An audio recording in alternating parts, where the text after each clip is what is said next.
You ask what the thinking was behind the town hall debates. I can give you one word: noisy. We wanted to create as much noise as possible. But one of the things that I believe is that democracy, it's not a top-down approach. It's not about pundits and commentators and reporters telling you what was happening.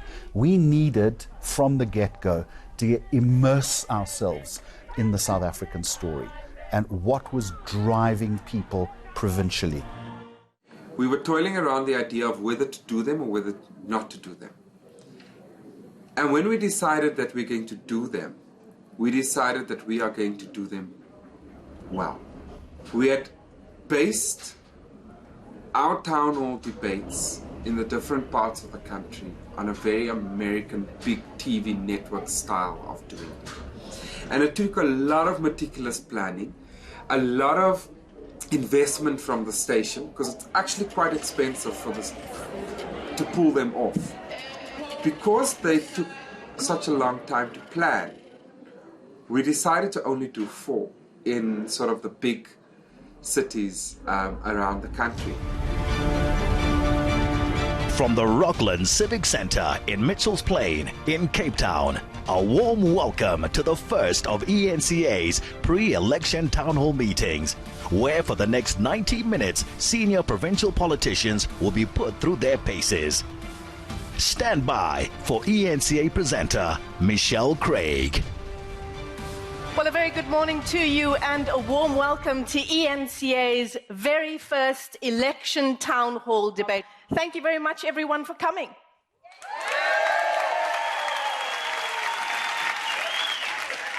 Then we had our first one, and we realized how utterly successful it was. It took place in Cape Town under the able stewardship of anchor Michelle Craig, who absolutely excelled herself. And all of a sudden, we had this nugget of news gold in our hands.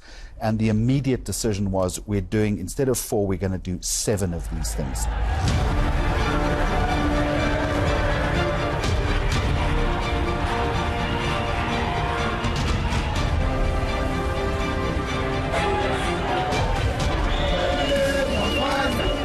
So we have just over 2 hours to go before we go live on eNCA on the special town hall debate in Polokwane. I can tell you I'm nervous.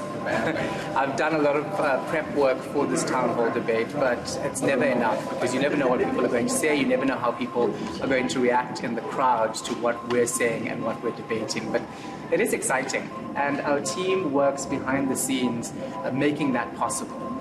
It looks easy. It's 90 minutes on air. But believe me, the amount of work and hours that go into getting this right is something that you can't really talk about. It'll take me hours to explain it. Like the first-hand experience I had of the town hall in Mitchell's Plain, because I grew up there, you need to bring that same level of insight into every town hall. And it took lots of long nights of research, of speaking to people on Twitter, of reading up on past elections, reading up on the political figures in each province. There's a lot of grueling work that goes into prepping as a moderator anyway for a town hall. And that really is to just ensure that when people ask questions from the floor, that you are able to sidestep politicians when they perhaps are not giving the right answers. You need to know the history of pretty much every single issue, and I think all of the anchors, we do the best that we can. Your opening statement, sir. 2 minutes on the clock. It starts now.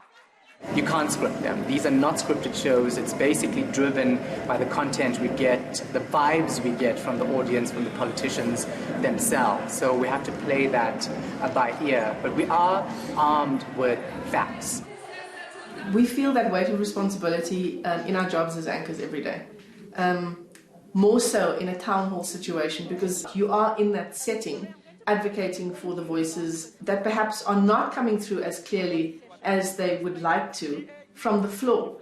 Remember, it's a room full of people. All of them want to ask very pertinent questions to their everyday lived experiences in their communities.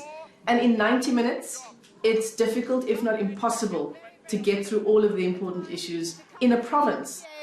Very always we find that there's not enough time to cover an election.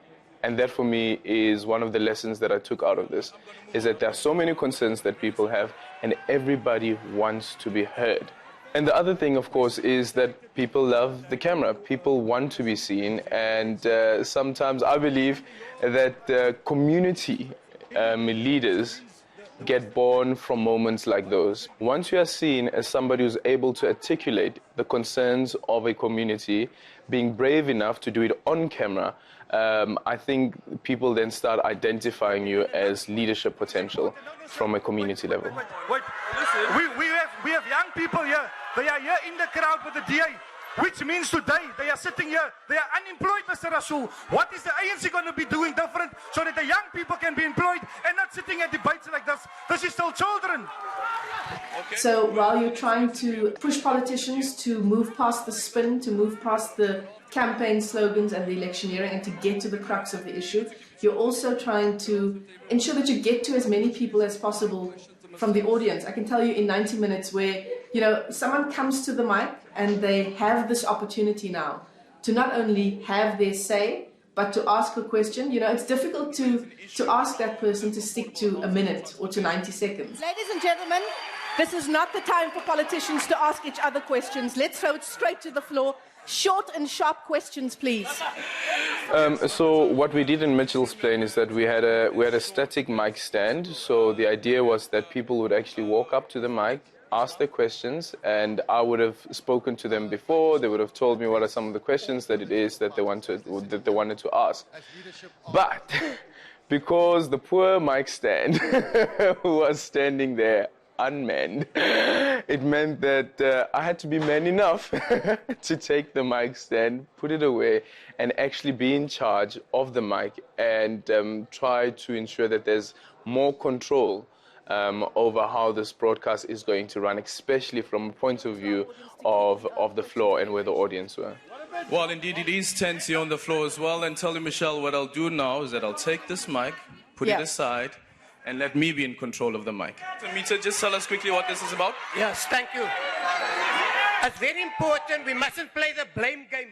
The man who stood with the water meter pretty much in the air for 2 hours, trying to bring across the point of his community and the water tariffs that were such a big issue in the Western Cape of the past few years. You just get a sense of how desperate people are for politicians to pay attention to the struggles that they have in their everyday lives. He stood there for 90 minutes while we were on air.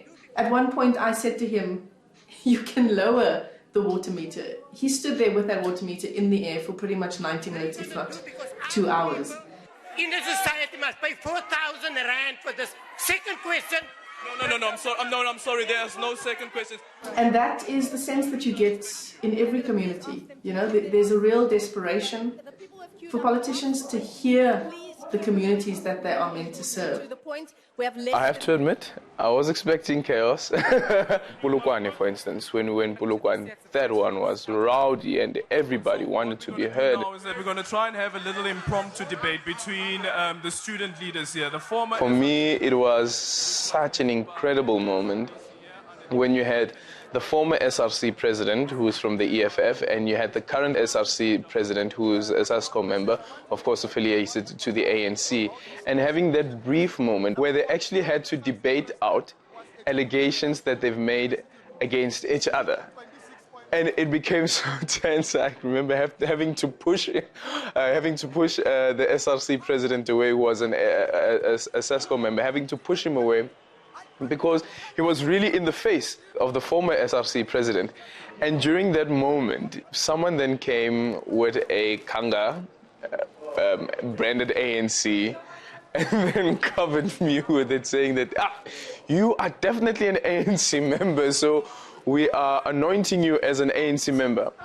When I turned around and realized that it is an ANC kanga, I got so angry.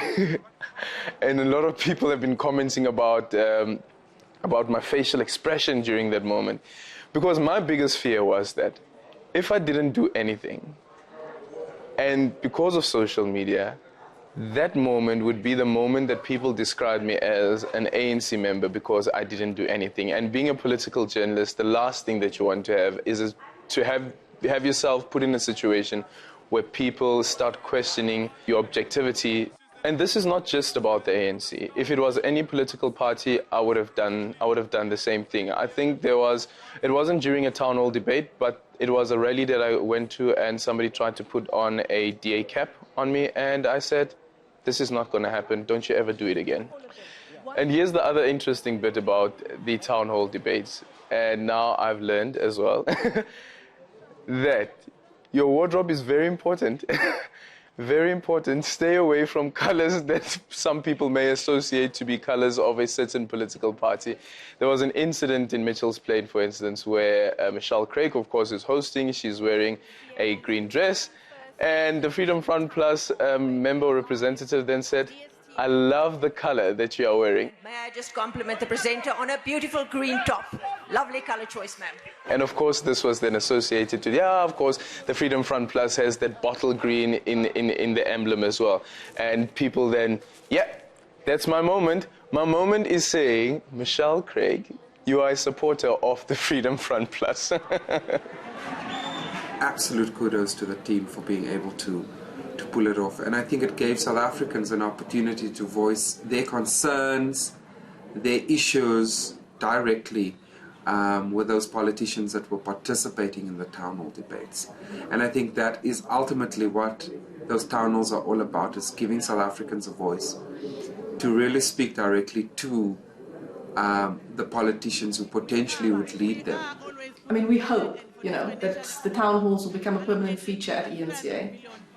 It's a valuable exercise to put people on a panel, to put them on the spot, and to make them answer the people that they are meant to serve. So it's not just an election tool. I think it's a tool that we most likely as eNCA will take forward in covering the pertinent issues in communities around the country. I pay tribute to the organizational staff, to the crew that had to traverse the country doing all of this.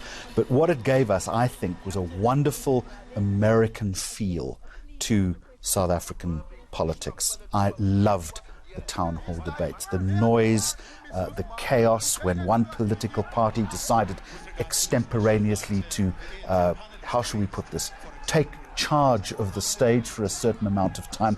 It was beautiful television, but most importantly, I think we put politicians on the spot and they realized what the real issues were driving the South African electorate.